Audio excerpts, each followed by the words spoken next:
Good morning twelfth class के बच्चे जरा ध्यान दें। देखिए बेटा, हम लोग नॉर्मलता देख रहे थे, नॉर्मलिटी सोल्यूशन का जो कंसंट्रेशन स्टेप था, इसमें हम लोग स्टडी कर रहे थे नॉर्मलिटी के ऊपर। इसको नॉर्मलिटी कहा जाता है, नॉर्मलता कहा जाता है।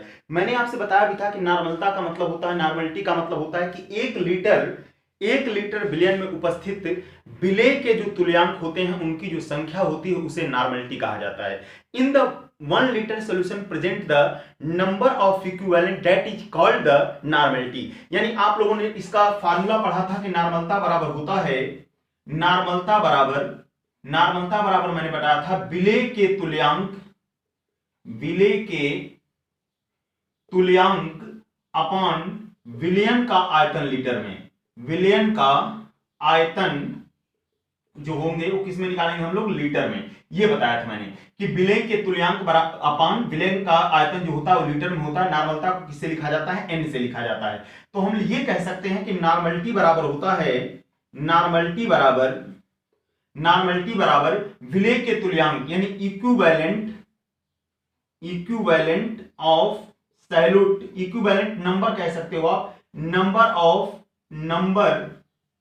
Of salute upon volume of solution.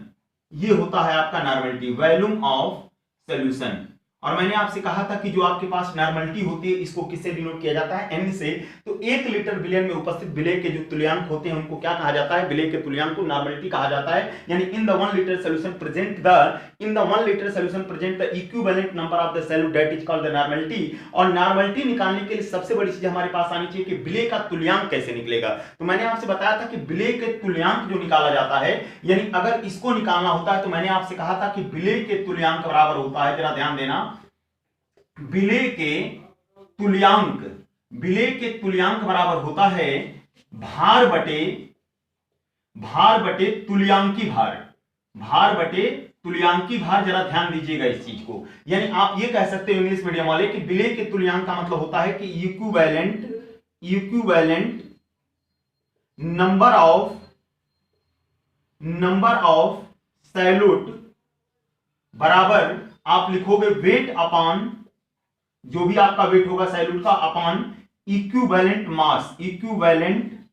मास। ये फार्मूला आपको लगा करके इक्विवेलेंट नंबर निकालना होगा। यानी सबसे पहले यहां पर आता है, क्योंकि आपको अच्छी तरह पता है कि भार बटे अनुभार कर दोगे अगर यहां पर तो मोल निकल जाएंगे। यानी वेट अपॉन मोलर मास कर देते थे तो आपका क्या निकल आता था, मोल निकल आता था, यानी एन निकल पाता था। लेकिन यहां पर क्या करना है कि आपको विलेय के तुल्यांक निकालना है, यानी इक्विवेलेंट नंबर ऑफ अगर सैल्यूट निकालना है तो यार एक बात जरा ध्यान देना, वेट चाहिए और तुल्यांकी भार चाहिए। अब हम जरा जिक्र करते हैं कि तुल्यांकी भार कैसे निकालोगे, इक्विवेलेंट मास कैसे पता किया जाएगा। तो एक बात जरा ध्यान देना, तुल्यांकी भार जो होता है, जो इक्विवेलेंट वेट होता है जिसको कि हम लोग ई से डिनोट करते हैं, इक्विवेलेंट वेट को ई से डिनोट किया जाता है। और ई का मतलब क्या होता है कि जो हमारे पास एसिड होते हैं, एसिड का मतलब होता है अम्ल, एसिड का मतलब होता है अम्ल। अम्ल के लिए अलग निकालोगे ई। अगर आपके पास बेस होगा, बेस का मतलब होता है क्षार, तो ये भी ध्यान देना है कि क्षार के लिए आपका इक्विवेलेंट वेट अलग निकलेगा। और अगर आपके पास कोई साल्ट है, साल्ट का मतलब लवण, अगर कोई आपके पास लवण है तो उसके लिए इक्विवेलेंट वेट अलग निकाला जाता है। तो यानी क्वेश्चन अगर आपके पास दे दिया जाता है कि जैसे आपसे कहा जाता है कि 40 ग्राम NaOH है, 40 ग्राम NaOH है और उसके लिए आपको इक्विवेलेंट वेट कैसे निकाला जाएगा, तो पहले इसको मैं समझाता हूं आपको। एक बात जरा ध्यान दीजिएगा कि कहीं पर भी अगर आपसे पूछा जाता है कि नॉर्मलता क्या होती है, तो नॉर्मलता निकालने के लिए 1 लीटर विलयन में उपस्थित विलेय के जो तुल्यांक होते हैं उनको नॉर्मलिटी कहा जाता है। यानी in the 1 liter solution present the number of equivalent that is called the normality. और नॉर्मलिटी के लिए अगर हमको इक्विवेलेंट नंबर निकालना होगा, अगर विलेय के तुल्यांक निकालने होंगे, देखिए लिखा हुआ है, यानी equivalent number of the salute निकालना होगा तो उसके लिए भार बटे क्या निकालना पड़ेगा, तुल्यांकी भार। यानी वेट अपॉन क्या कर दोगे, इक्विवेलेंट मास कर दोगे। तो एक बात जरा देखते हैं कि क्वेश्चन के अंदर देखिए हमने आपसे बता दिया है, यहां पर लिखा भी हुआ है कि एक बात जरा ध्यान देना कि अगर आपके पास एसिड रहेगा तो उसके लिए ई अलग निकलेगा, इक्विवेलेंट मास अलग निकलेगा, तुल्यांकी भार। अगर आपके पास बेस होगा तो उसके लिए अलग निकलेगा, और अगर आपके पास सॉल्ट होगा तो उसके लिए अलग निकलेगा। जैसे कि एग्जांपल मैं लेता हूं कि जैसे मेरे पास HCl मौजूद है, मेरे पास NaOH मौजूद है और मेरे पास NaCl मौजूद है। अब बताइए इन तीनों में आपको अच्छी तरह पता है कि HCl जो है ये क्या है, आपका एसिड है। यानी HCl किसका काम करता है? एसिड का, क्योंकि एसिड की पहचान किससे होती है? H से। कोई भी अगर हमारे पास अम्ल होता है तो उसको मैं पहले भी बता चुका हूं कि अम्ल की पहचान H+ से होती है। तो देखिए यहां पर H लगा हुआ है, इसका मतलब ये एसिड होगा।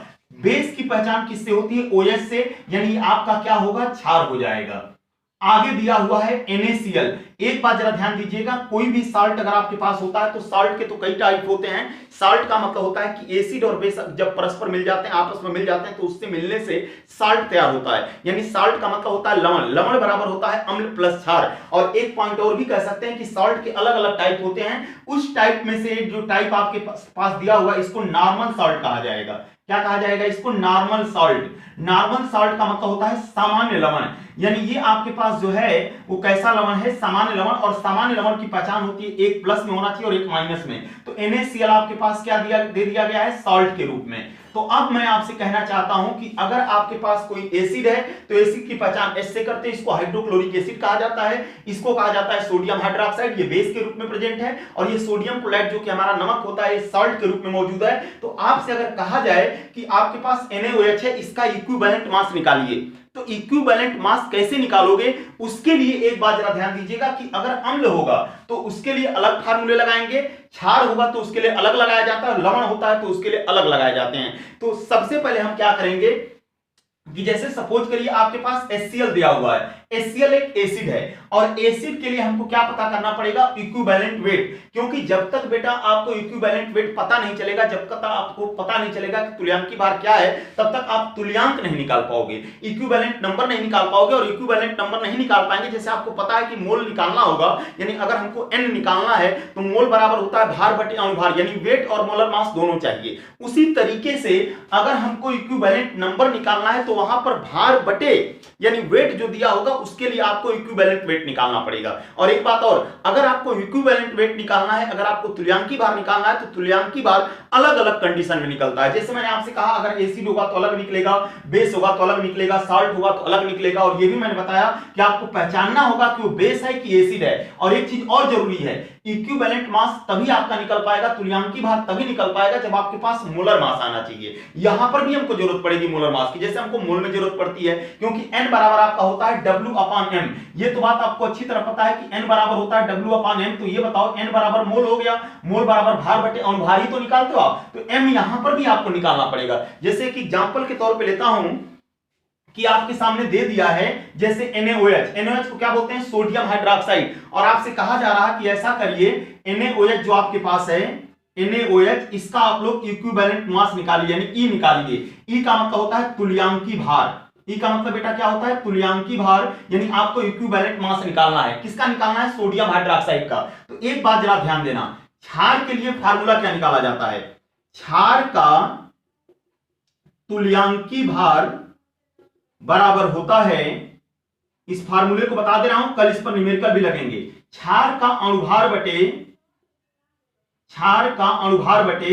क्षार की अम्लता, क्षार की अम्लता, ये आपका फार्मूला लगेगा कि क्षार का तुल्यांकी भार बराबर होता है क्षार का अणुभार बटे क्षार की अम्लता।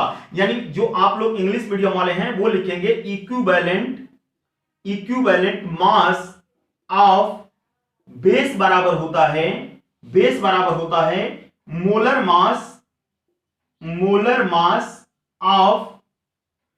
मास of base upon acidity. Acidity का मतलब होता है अम्लता, यानी एसिडिटी निकालेंगे, एसिडिटी ऑफ बेस। ये फार्मूला आपको लगाना है। यानी अगर आपको इक्विवेलेंट मास निकालना होगा किसी बेस का, तो उसके लिए फार्मूला आपका लगेगा कि क्षार का अणुभार बटे क्या लगा लोगे? क्षार की अम्लता।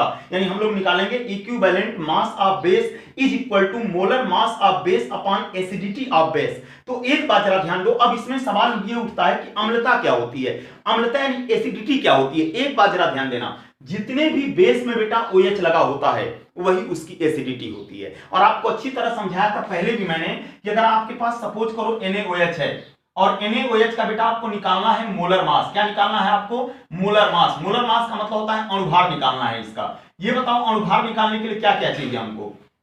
अणुभार हम तभी निकाल पाएंगे, मोलर मास तभी निकाल पाएंगे जब सबका हमारे पास एटॉमिक वेट होना चाहिए, सबको ऐड कर देना है। तो आपको अच्छी तरह पता है कि सोडियम का एटॉमिक वेट होता है 23 ऑक्सीजन का होता है 16, हाइड्रोजन का होता है 1। 23, 16 और 1 को जोड़ दोगे तो कितना निकल आएगा? 40 निकल आएगा कि नहीं आएगा? तो ये बताइए, आपके पास कह रहा है कि NaOH का निकालना है, सपोज करो NaOH का निकालना है, तो NaOH का मोलर मास कितना आ गया? 40 आ गया। और NaOH में कितनी बार OH मौजूद है? एक बार मौजूद है, तो यही इसकी अम्लता हो जाएगी, यानी 40/1 कर दोगे बेटा, तो NaOH के लिए जो E आएगा, E का मतलब इक्विवेलेंट वेट, वो कितना आ जाएगा? 40 आ जाएगा। तो इस तरह से क्वेश्चन आपके हल हो जाएंगे।